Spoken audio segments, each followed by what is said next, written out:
All in the Family, 1971 to 1979, was more than just a sitcom. It was a bold, revolutionary show that tackled real-life issues with humor, heart, and honesty. With unforgettable characters like Archie Bunker and Edith, the series broke new ground in American television and became a cultural touchstone for millions of viewers. But while the laughter and lessons from the show live on, many of the beloved actors who brought these iconic roles to life have sadly passed away. In this video, we take a heartfelt look back at the stars of All in the Family who have tragically died. From their unforgettable performances to the legacies they left behind, we remember the people behind the characters who made us laugh, think, and feel. Carroll O'Connor was born on August 2, 1924, and took on the role of Archie Bunker in 1971 at the age of 47. As one of the most controversial characters in television history, Archie was a loudmouthed, bigoted, working-class patriarch who voiced every form of prejudice imaginable: racism, sexism, homophobia, yet somehow still commanded sympathy. O'Connor's portrayal was layered and disturbingly real, making viewers question their own biases. But behind the scenes, Carroll was in constant war with the production. He detested the network's interference, walked off set during a salary dispute that halted filming, and even sued CBS over withheld profits. His battle with creator Norman Lear turned personal.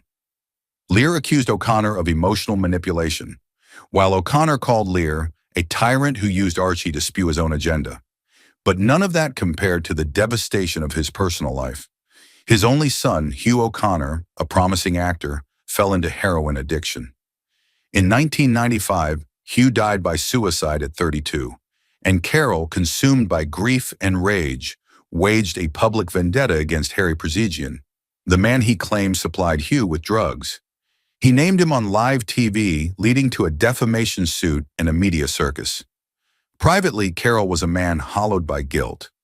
Friends say he blamed himself for being an absent father during Hugh's formative years. He started testifying before Congress on drug reform, but many close to him said it was just penance. In his later years, O'Connor reportedly struggled with paranoia, convinced that his career was being blackballed by industry elites due to his outspokenness. He died on June 21, 2001, at Brotman Medical Center in Culver City, California, from a heart attack brought on by diabetes complications, age 76. At the time of his death, his estate was worth an estimated $20 million, sprawling properties, vintage cars, and rare books.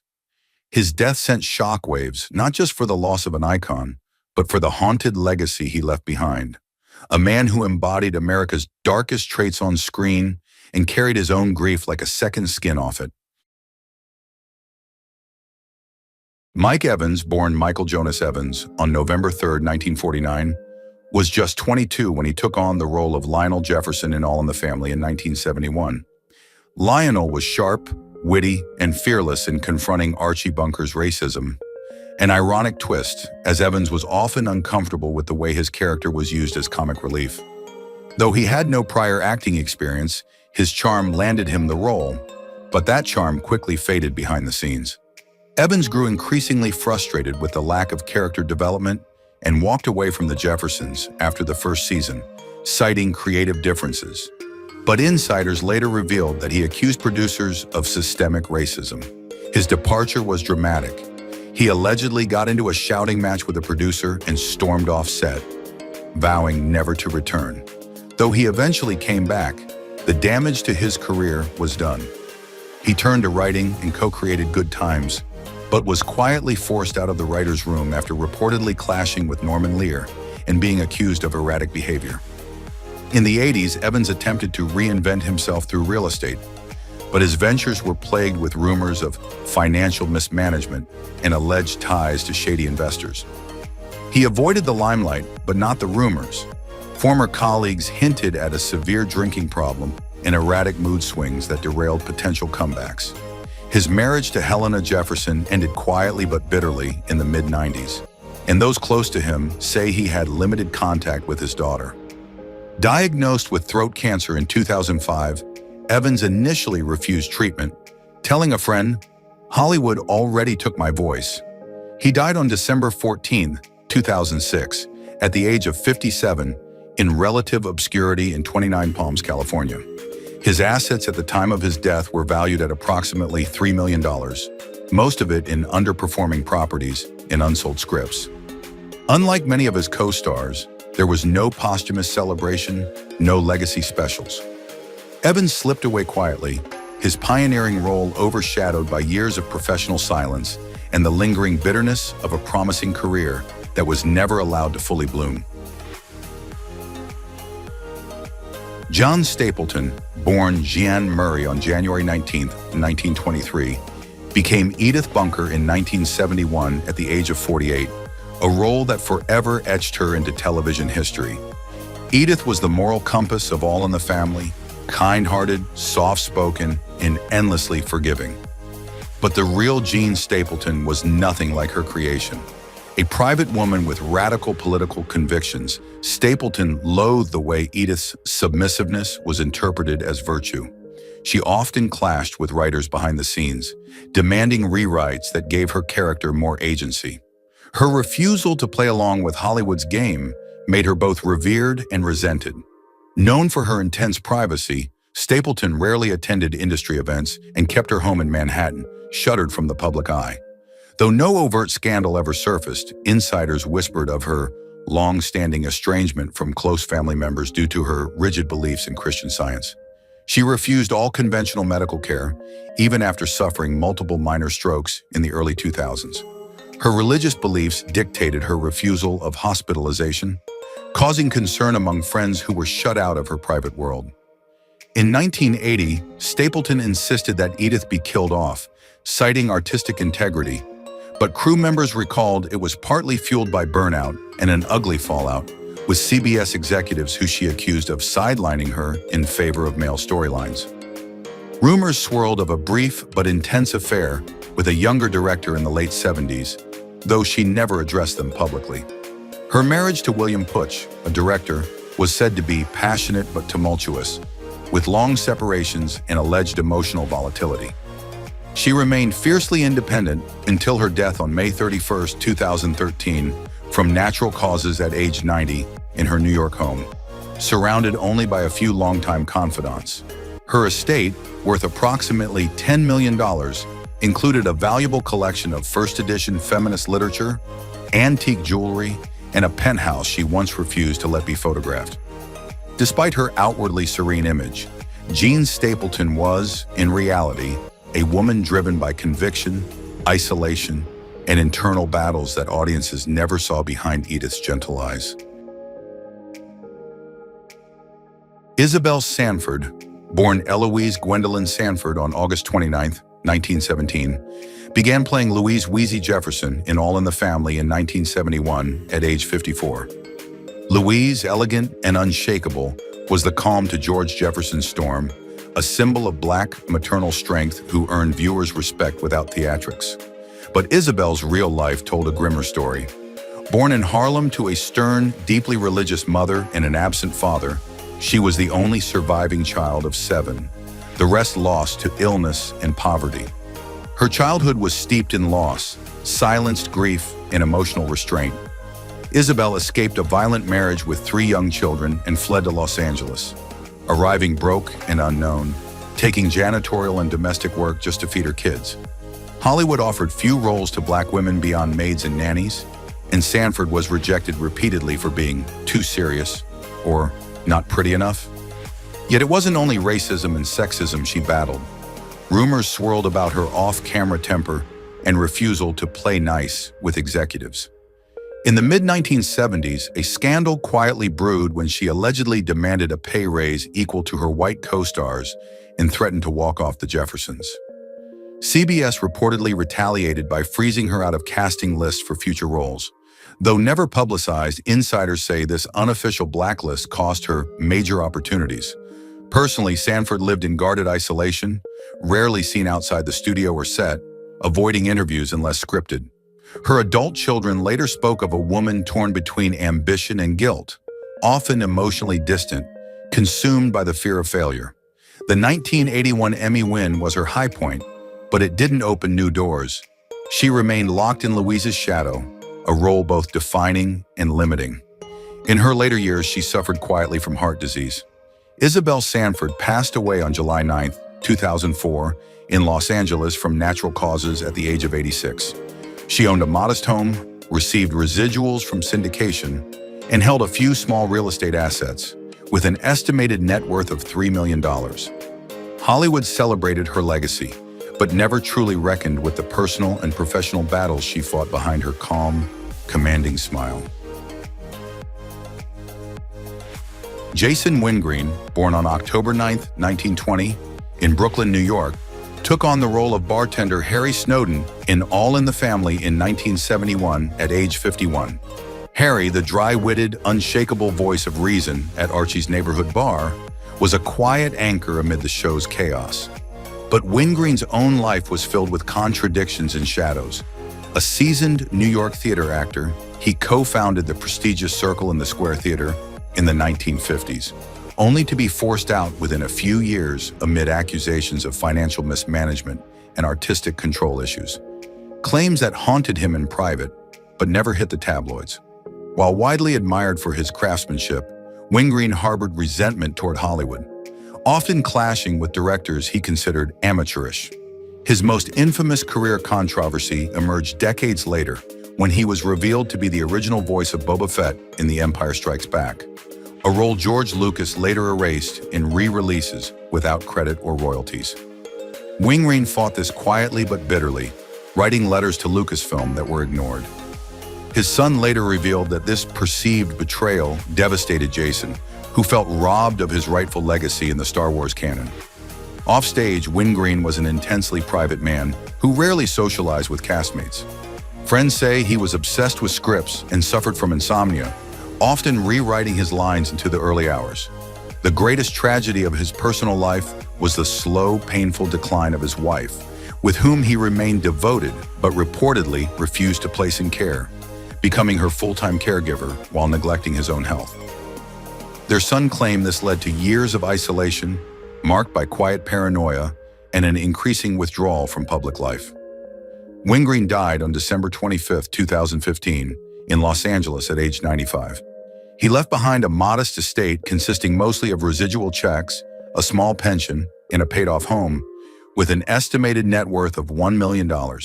Though not a household name, his voice literally echoes in pop culture history, while his deeper story remains one of unrecognized brilliance, stubborn pride, and a lifetime spent just outside the spotlight's reach.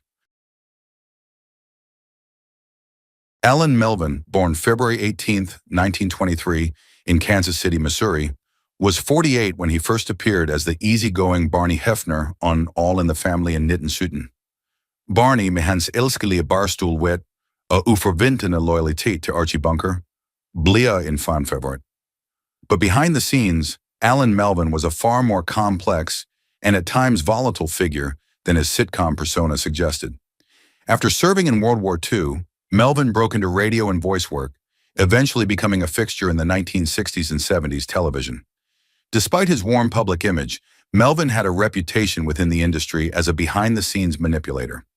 Castmates from his Brady Bunch and Gomer Pyle days described him as territorial and passive-aggressively competitive, especially with younger talent. One lesser-known scandal surfaced in 1983 when Melvin allegedly used his influence to force the recasting of a younger actor who challenged him for a voiceover contract. Though it never went public, insiders in the commercial circuit remember the fallout. Melvin also struggled with alcohol dependency throughout the late 70s, a fact largely hidden from public view. Though never arrested or hospitalized, he was known to show up on set hungover, prompting quiet interventions from directors. Perhaps his most bitter professional moment came in 1991 when he pitched a pilot that was rejected by every major network. Private correspondence leaked decades later revealed his resentment toward the industry, which he accused of sidelining older actors. Personally, Melvin's life was equally fraught. Though married to the same woman, Amalia Faustina Sestero, for over 60 years, his daughter later confirmed that Melvin was emotionally distant and controlling, often prioritizing career over family. Despite these dark corners, he maintained a steady income through his 15-year stint as Al the Plumber in Liquid Plumber commercials and various syndicated royalties. Melvin died of cancer on January 17, 2008, in Los Angeles at the age of 84. At the time of his death, he left behind a sizable estate consisting of commercial royalties, long-term stock investments, and California property holdings, with an estimated net worth of $4 million. While not scandalized publicly, Melvin's true legacy may lie in the carefully constructed facade that hid a deeply ambitious, occasionally ruthless man behind the lovable neighbor act.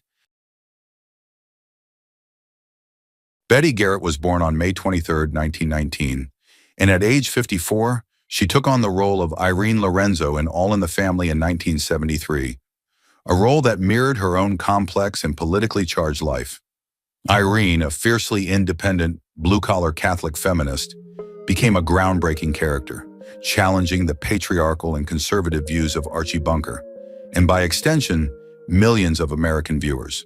But while Irene's strength won hearts, Garrett's off-screen struggles painted a far darker picture. Her early life was marred by instability. Her alcoholic father abandoned the family when she was young, and her mother, desperate and paranoid, dragged Betty across the country, often living out of hotels. Her emotional walls were built early. In Hollywood, Garrett's leftist leanings attracted scrutiny during the Red Scare. Her marriage to Larry Parks, who famously testified before HUAC and named names, became a flashpoint. Parks was blacklisted immediately after, and Garrett's career was collateral damage. The two suffered financially and emotionally. Garrett was blacklisted herself, not for testifying, but for not renouncing her political beliefs. She was quietly surveilled by the FBI and once secretly recorded in her own home by a former friend. The scandal caused personal relationships to disintegrate. Close confidants turned their backs, afraid of being tainted by her politics. One of her darkest moments came in 1952, when her Broadway revival was abruptly canceled after a studio executive pulled funding at the last moment due to her name on a watch list. She suffered a nervous breakdown that year, which she kept hidden from the press. Despite her eventual resurgence in TV, she never fully recovered professionally. She struggled with depression in silence and was known for her sometimes cold detachment on set, often retreating to her trailer alone. Garrett died on February 12, 2011, in Los Angeles at 91 due to an aortic aneurysm. Her estate was worth approximately $5 million, much of it from smart investments and property sales, but also bolstered by a late career revival on the stage. Though remembered fondly by fans, Hollywood never truly forgave her defiance. Her ashes were interred without fanfare, by her own request, a quiet final act in a life spent fighting to be heard. Sherman Hemsley, born February 1, 1938, became a cultural icon when he stepped into the shoes of George Jefferson in All in the Family in 1973 at the age of 35. A character so impactful it led to a spin-off, The Jeffersons, where he embodied Black ambition and unapologetic pride. But while audiences embraced his bravado, few knew of the deep fractures that marked his personal life. Raised in South Philadelphia by a single mother who worked as a factory laborer, Hemsley's childhood was one of neglect, shame, and silence. He never met his father and often lied to classmates to mask the poverty he lived in. Hemsley was notoriously reclusive and erratic. On set, he could be difficult, prone to shutting down emotionally, sometimes refusing to speak to anyone but the director. Many co-stars suspected he had mental health issues he refused to treat. Behind closed doors, he lived an eccentric life. His El Paso mansion was filled with psychedelic paintings, reptile tanks, and walls lined with obscure prog rock albums. He recorded a funk album in the 1980s, but its bizarre lyrics fueled rumors of drug use. Despite his success, he remained unmarried and childless, leading to constant speculation about his sexuality. Rumors he never addressed. His longtime manager and alleged partner, Flora Enchinton, was the sole heir to his estate, which sparked a surreal legal battle after his death. When Hemsley died on July 24, 2012 at 74, from complications related to lung cancer, a man claiming to be his brother filed a lawsuit to claim the body and challenge the will, halting his burial for over 4 months. During this time, disturbing rumors surfaced about secret bank accounts and estranged lovers. His funeral, when it finally occurred, was a quiet military service. an odd contrast to the man who played one of television's loudest voices. His net worth at the time was around $3 million, though much of it was tied up in real estate and royalties from syndication. In death, as in life, Sherman Hemsley remained an enigma. A man who played bold but lived in shadows, whose true self was known only to a few, and maybe not even fully to himself. Bob Hastings was born on April 18, 1925, in Brooklyn, New York, and at the age of 46, he took on the role of Tommy Kelsey in All in the Family in 1971. Kelsey, the affable tavern owner, provided a familiar face in Archie Bunker's world, a man who poured drinks and nodded along as Archie ranted, but who rarely had much to say. Behind the scenes, however, Hastings was far from the passive character he portrayed. His decades-long career spanned radio, television, and animation, but few know the extent of his behind-the-scenes maneuvering. He was infamous among peers in the 1950s and 60s for aggressively undercutting less experienced actors, using personal connections from his radio days to dominate casting calls. He was accused in private memoirs by multiple voice actresses of making lewd jokes and creating an uncomfortable work environment during recording sessions, particularly during his tenure with Filmation and Hanna-Barbera. Though no official complaints were ever filed, many feared retaliation or blacklisting. Hastings was a deeply conservative man in real life, and while not vocal about it in public, several former colleagues hinted that his political views created friction on progressive sets. His most crushing professional blow came when he was replaced last minute for a high-profile live-action sitcom role in the early 1970s. A replacement he never fully recovered from emotionally. Married to Joan Rice for 66 years, Hastings led a seemingly stable home life, though insiders described a man emotionally distant and completely consumed by his need for recognition. He died on June 30th, 2014, in Burbank, California, from pancreatic cancer at the age of 89. At the time of his death, his estate was valued at approximately $2 million, much of which came from residuals and real estate holdings in California's San Fernando Valley. Though he never reached the superstardom he longed for, Hastings remains a complex figure, a consummate professional on the surface, but a man burdened by missed fame and a darker legacy hidden behind the mic. Vincent Gardinia, born Vincenzo Scognamiglio on January 7, 1920, in Ercolano, Italy, was 51 when he joined All in the Family in 1971 as Frank Lorenzo, the eccentric and spirited neighbor who routinely clashed with Archie's old-school views. Frank brought color and quirkiness to the show, openly liberal, a gourmet cook, and a man perfectly comfortable challenging traditional masculinity, traits that made him both loved and controversial among viewers. Off-screen, Gardinia was a deeply private and enigmatic figure. Known in the theater world for his obsessive devotion to the craft, he frequently alienated colleagues by refusing to socialize, often leaving rehearsals abruptly and avoiding post-show gatherings. Despite being a two-time Academy Award nominee and a Tony Award winner, Gardinia never married and was the subject of many rumors surrounding his personal life. His sexuality was long speculated upon, with whispers of discreet affairs with much younger male actors, though he kept a carefully guarded silence. He reportedly had strict rules for his dressing room: no mirrors, no visitors, and absolutely no talk of Hollywood gossip. His greatest professional scandal came in 1985, when he was fired mid-production from an off-Broadway play after heated disputes with the director and co-stars, a meltdown that reportedly involved a torn-up script and an emotional outburst caught on tape. Gardinia was also believed to suffer from severe anxiety and insomnia, which he managed with prescription medications that, according to a stagehand, left him half sedated during performances. Despite his difficult personality, he was revered for his depth and realism on stage. On December 9, 1992, he died of a heart attack in a hotel room in Philadelphia while touring with a play at the age of 72. He left behind an estate valued at around $3 million, with no spouse or children. Most of his wealth was quietly inherited by his brother and a longtime housekeeper. To this day, Gardinia is remembered as one of Hollywood's greatest character actors. yet few truly knew the man behind the applause.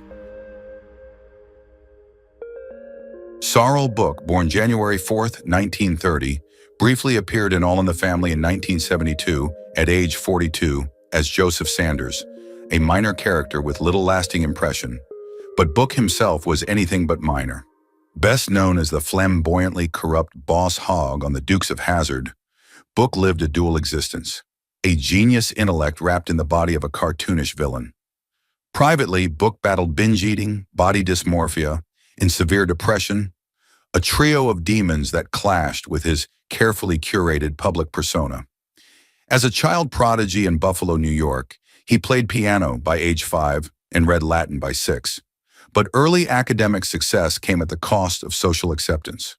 Book was often mocked for his weight, and by adolescence, he was already consuming amphetamines to manage his appetite, a habit that quietly followed him into his adult career. Though revered for his linguistic brilliance, fluent in 5 languages, insiders noted his fragile ego and erratic moods.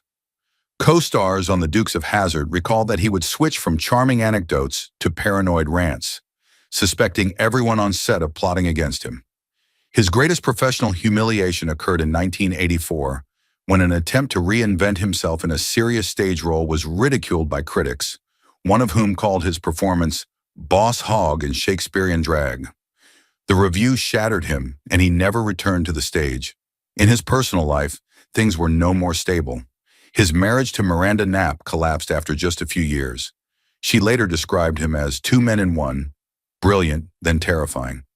He had no children and reportedly died without speaking to his ex-wife or family in years. Diagnosed with colorectal cancer, Book withdrew from public view and lived his final days in isolation. He passed away on February 11, 1994, in Sherman Oaks at age 64. His estate, worth about $2 million, included a library of rare books, a vintage Rolls-Royce, and a cache of unpublished writings, some of which reveal disturbing fantasies and unfiltered thoughts that remain sealed by his estate. To fans, he was a lovable crook. To those closest, he was a tortured intellect hiding in a clown suit. Bert Mustin, born February 8, 1884, joined All in the Family in 1971 at the astonishing age of 87 as Justin Quigley, the gentle, nostalgic neighbor who served as the show's moral time capsule. But Mustin's real life defied that kindly image. A child of the Victorian era, he was raised in a strict Presbyterian household in Pittsburgh where emotion was considered weakness and discipline bordered on cruelty. He spent much of his early adulthood working soul-crushing jobs in the automotive industry, suppressing a lifelong yearning to perform. It wasn't until his wife's death in the 1940s, some believe under mysterious circumstances never fully investigated, that Mustin finally pursued acting. His career blossomed late, but with that second life came an unexpected bitterness. Though beloved by audiences, Mustin was described by some colleagues as passive-aggressive and obsessively competitive. He reportedly kept a notebook documenting how many lines he received per episode compared to younger actors and lobbied writers to kill off characters he deemed unworthy.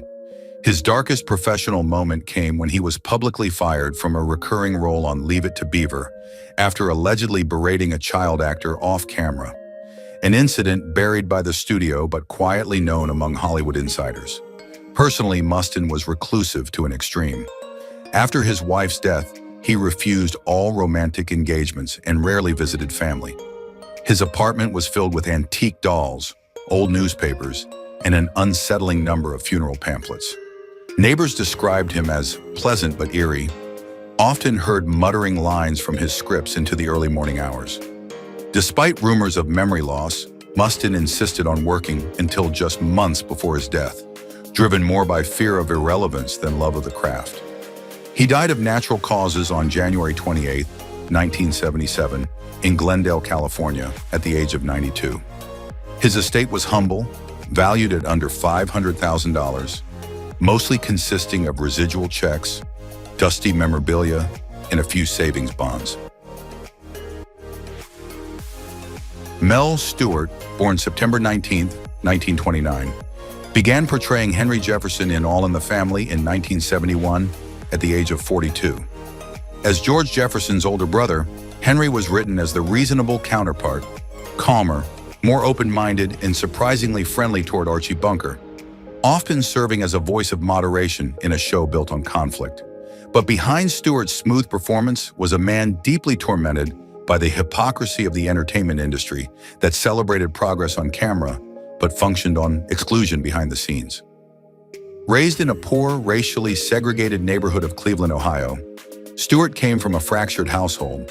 His father was often absent, and his mother worked double shifts to make ends meet.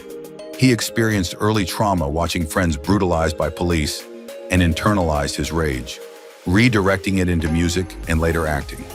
He began his career with promise but was quickly pigeonholed by a racist industry. Despite his Ivy League education and musical genius as a jazz saxophonist, he was relegated to minor roles and told bluntly in auditions that he was too black to be relatable. Though not mired in sex scandals or arrests, Stuart was considered dangerous in Hollywood for his refusal to keep quiet about racial discrimination. His loudest clash came in 1975, when he called out a major studio for whitewashing a historical biopic, a move that resulted in him being dropped by his agent and unofficially blacklisted. His students revered him as a fierce, uncompromising mentor, but his family life suffered. His marriage to Carol Ray slowly deteriorated. She reportedly described him as obsessed with justice, but absent at home. Their daughter distanced herself, and Stuart once admitted he didn't know her birthday. As age took over, he was consumed by regret and the slow onset of Alzheimer's, a cruel erosion of a once brilliant mind. He died on February 24, 2002, in Santa Monica at age 72. At the time of his death, Stuart's net worth was estimated at just $1 million. His possessions mostly included old saxophones, marked up scripts, and love letters from students. Forgotten by the industry he once tried to reform, Stuart remains a ghost in Hollywood's collective memory, whispered about, rarely honored, and deeply misunderstood.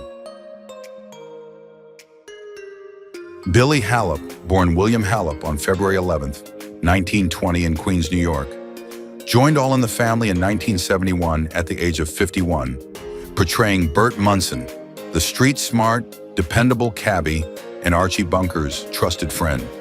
On screen, Bert was grounded, loyal, and served as a rare emotional anchor for Archie. But Halup's real life was a far cry from the composed presence he portrayed. Once a celebrated child star as part of the Dead End Kids in the 1930s, Halup's early fame quickly devolved into a spiral of personal destruction. Typecasting kept him out of serious roles, and by the 1950s, he was struggling with rampant alcoholism and was frequently arrested for public disturbances. He was fired from multiple productions for being impossible to direct, and in 1958, he was blacklisted by a major network after a violent altercation on set. His behavior grew increasingly erratic. Friends reported he was prone to paranoia and self-sabotage, convinced that studios were colluding to kill his career. His most humiliating downfall came when he lost his house due to unpaid gambling debts in 1964, forcing him to live in a trailer for several years. He married 3 times, each relationship ending in scandal or heartbreak. His second wife accused him of physical abuse during a messy divorce, though charges were dropped after a private settlement. His third marriage to a woman battling multiple sclerosis changed him. Halup became her caregiver and, astonishingly, trained as a nurse. It was in this new profession that he found a modicum of peace, though he remained bitter about Hollywood's rejection. He finally returned to the screen in All in the Family, but the redemption was brief. On November 9, 1976, Halup died of a heart attack in Brentwood, California, at just 56. He left behind a small estate, reportedly under $500,000, consisting mostly of medical equipment and a modest savings account. Though fans fondly remember Bert Mustin, the truth of Halup's life was far more tragic, a child star undone by the very system that once made him shine. Thank you for watching as we reflected on the lives and legacies of the actors from All in the Family who are no longer with us. Their humor, charm, and unforgettable performances brought joy to millions and helped shape the show into a classic. While their journeys ended far too soon, their impact lives on through every scene, every laugh, and every memory they've left behind. As we honor their lives, we're reminded of how deeply television can touch our hearts. Join us next time as we look back at more stars who left us too soon, but whose stories continue to shine.